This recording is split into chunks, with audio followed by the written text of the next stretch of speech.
cómo comenzó esta investigación que dio origen al libro En la mente o en el ser. Pues esta investigación empezó con un experimento espontáneo, no nada preparado, simplemente ocurrió. Observaba cambios a nivel fisiológico, psicológico, que daban como resultado una manera mucho más fácil de vivir, mucho más sencillo, claro, pero en aquel momento no sabía lo que era, con lo cual, claro, me motivó comenzar esta investigación que dio origen a intentar saber qué eran estos dos estados, el frecuente, que luego lo he llamado vivir en la mente, y el que ahora considero normal, que es vivir en el ser.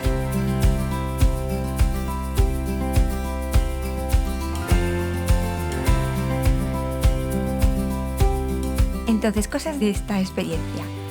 Pues primero, que fue muy repentina. O sea, realmente fue de un día para otro. Me acosté de una manera y me levanté de otra. Claro, al ser tan repentino de un momento a otro, era muy claro, muy evidente. Además, también era muy intensa. O sea, los síntomas que notaban eran muy intensos, con lo cual no había ninguna duda. Eran evidentes. Y tercer aspecto, mi formación como investigadora. Tenía costumbre de presenciar experimentos de laboratorio y estaba haciendo lo mismo. Lo que pasa que ahora el experimento estaba teniendo lugar en mí misma.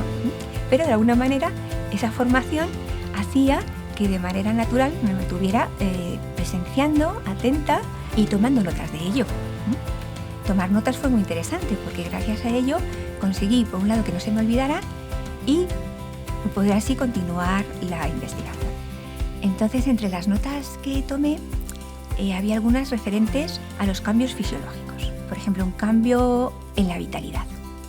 No tenía pesadez después de comer, las digestiones eran mucho más fáciles. Cambios en la postura.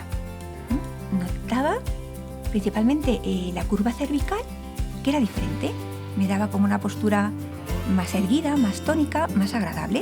No lo hacía a propósito, yo no hacía nada, pero verdaderamente mi postura era diferente. No era algo además que yo dijera, sino que era evidenciado por otras personas que me veían, ¿no? Y veían este cambio.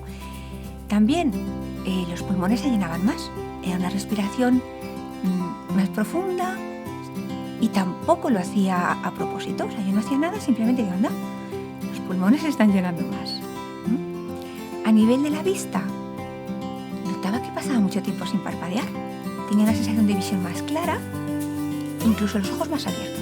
Recuerdo un síntoma muy divertido, que era como que sentía aire en la zona periférica del ojo.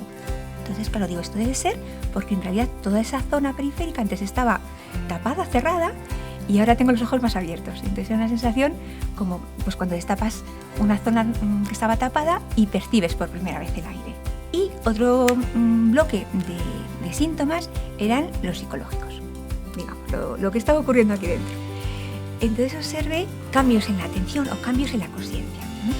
Ya no era una atención torpedeada por pensamientos que te interrumpen la tarea que estás haciendo, no. Era una atención muy clara, digamos, muy limpia, justo con los elementos precisos para cada acción.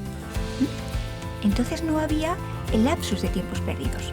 Aquí era una sensación de eficacia, todo preciso, lo necesario.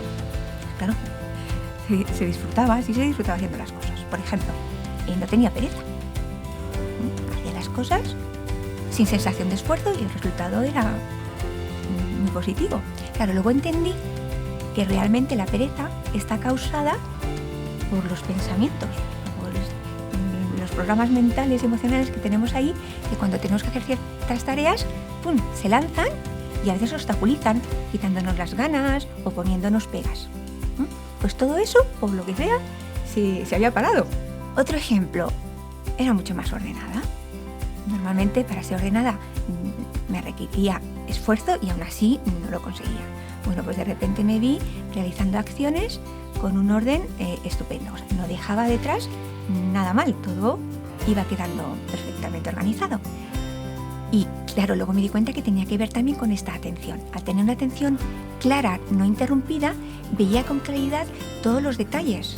Y eso hacía pues que no dejara cosas desordenadas detrás de mí o cosas a medias.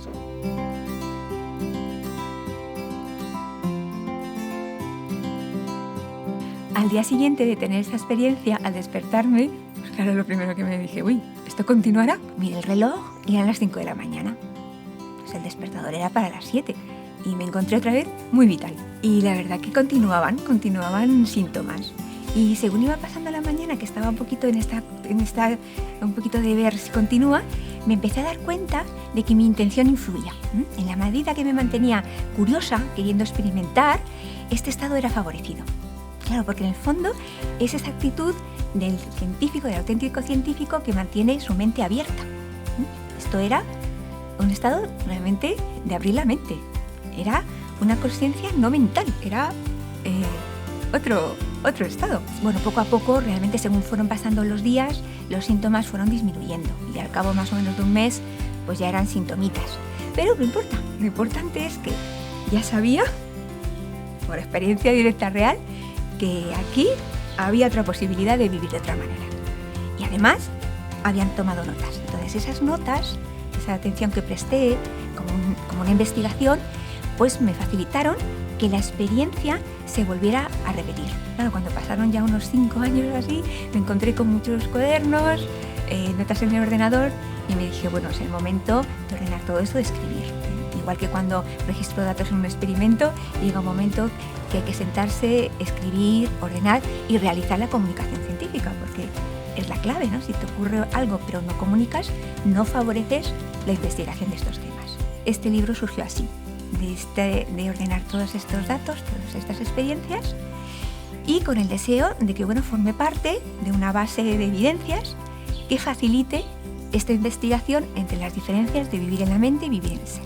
El título que más me surgía tenía que ver con la frase de Hamlet, de Shakespeare, de ser o no ser. Ser o no ser, esa es la cuestión. Pues la cuestión puede ser, vivir en el ser, o no ser, vivir en la mente. Esa es la cuestión.